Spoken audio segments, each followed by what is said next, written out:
Hey there, ladies and gentlemen, it's me, Dr. Donna. Welcome to week 47 of 9. Last week, I read Caste. Here's what I have for you. Ladies and gentlemen, I have thought all week long about what message I wanted to give to you after reading such an informative book. And here's what I will say. The book has a lot of information in it, a lot of information.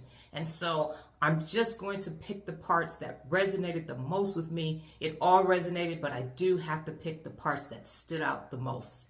And number one, I'd just like to start with saying, hurt people, hurt people.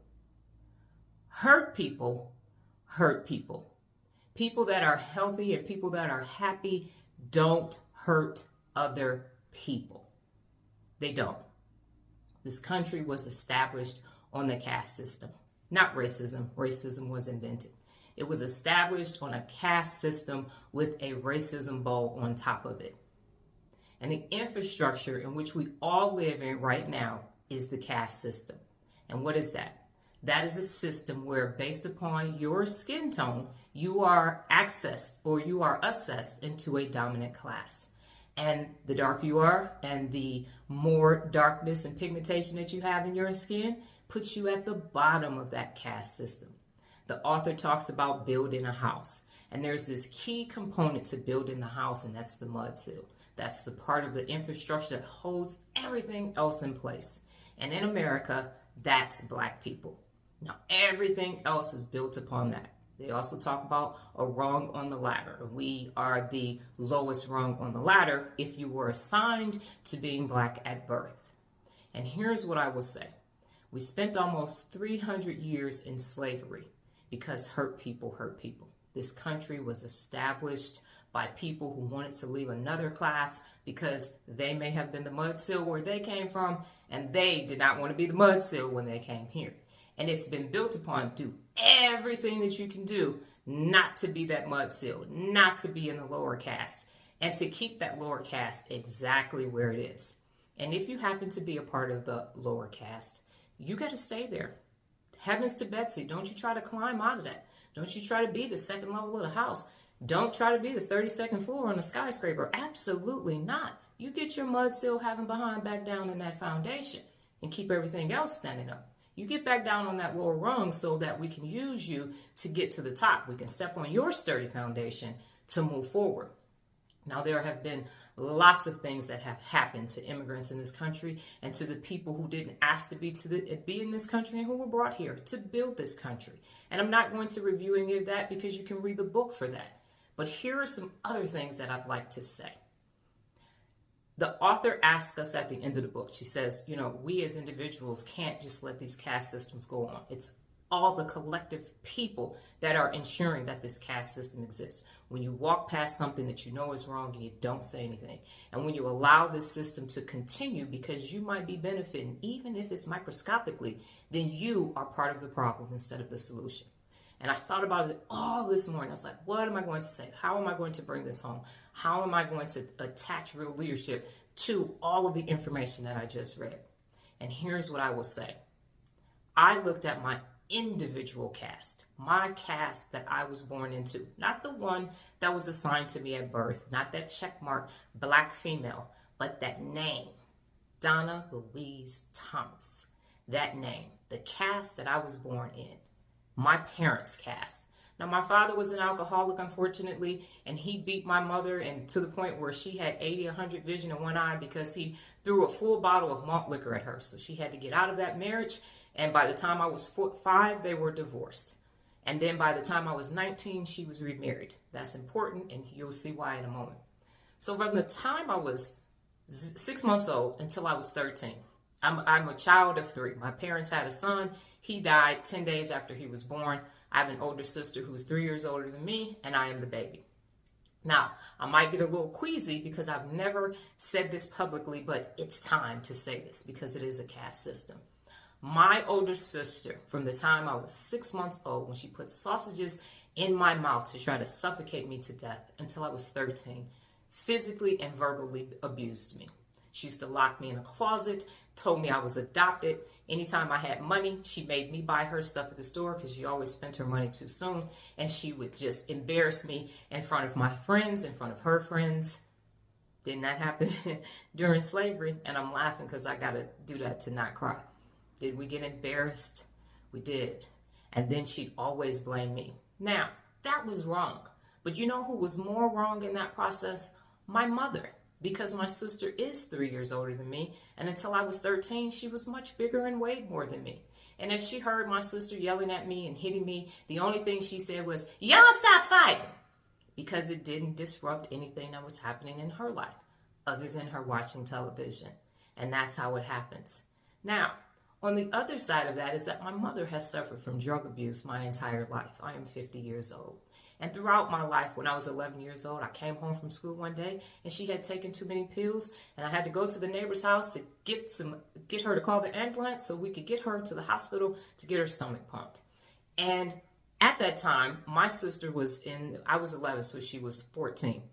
And I needed snacks. I was not in the IB program, but an advanced class at school. So I needed lunch. My sister would come home from school and eat my lunch for the next day. And so there were times when I would only have an ice cream sandwich for lunch because she ate my lunch the day before. Now, I am in higher academic training classes, and I got to eat an ice cream sandwich for lunch because she ate my food. Did my mother do anything? Absolutely not.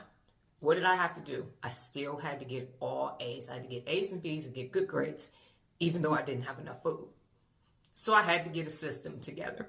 And on payday, I made her come home, pick me up, take me to the grocery store, and get lunch.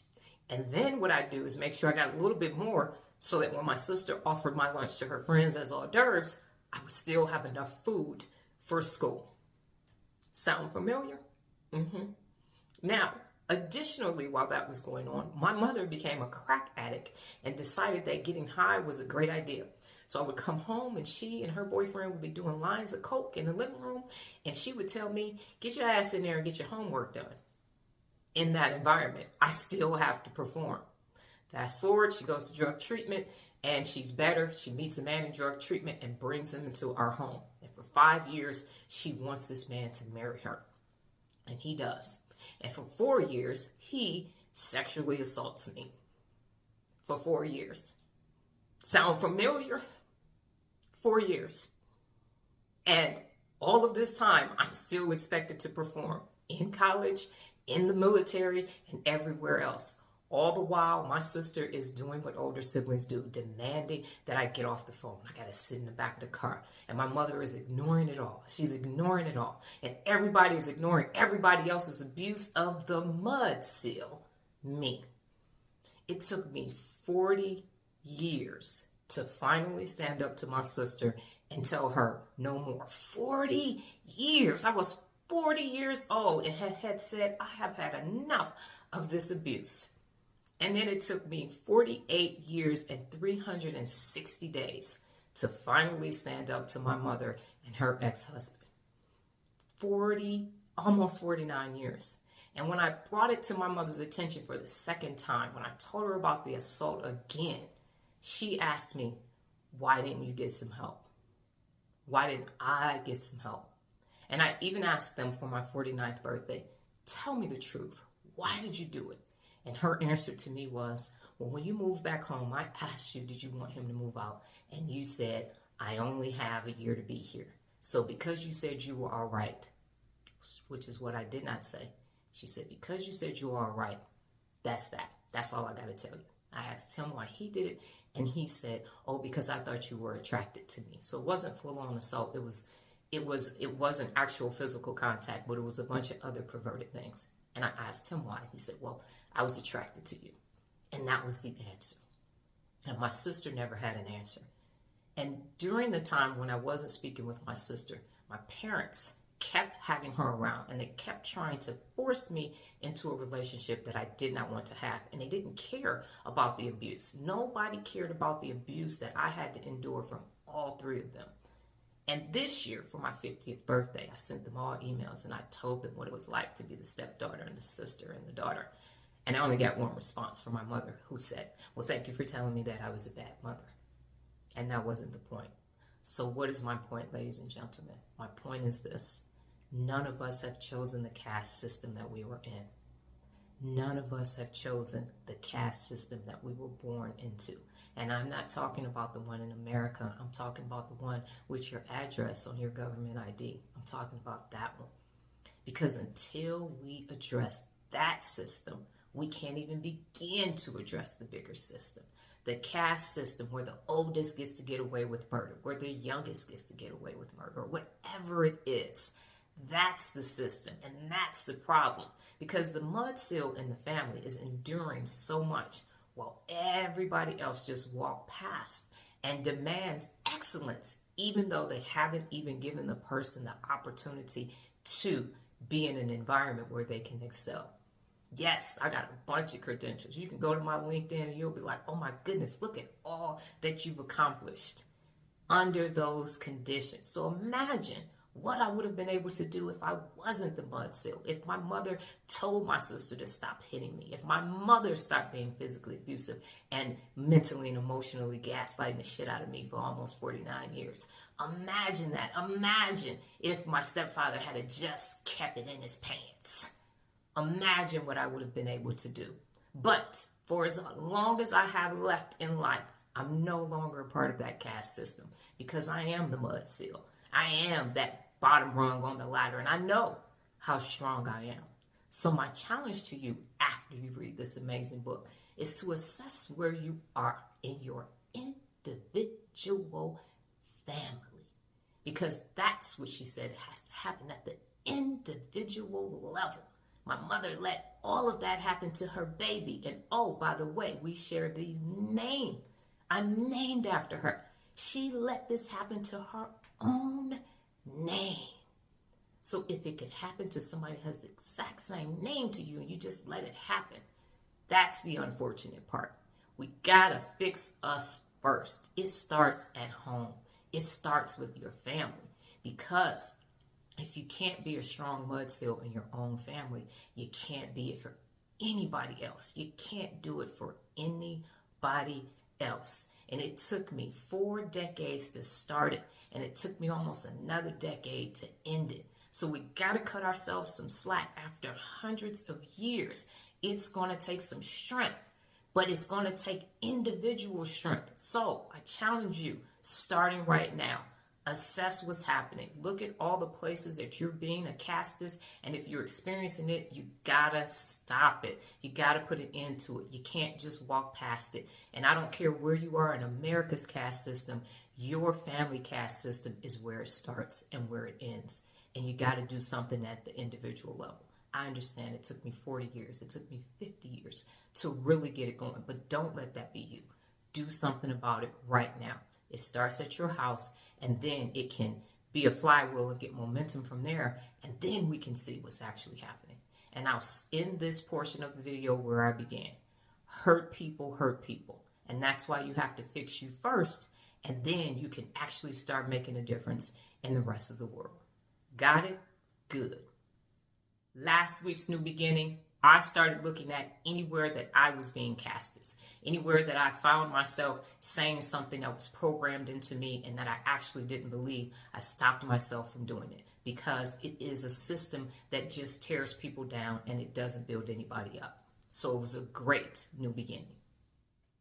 This week's book, Fish Tales.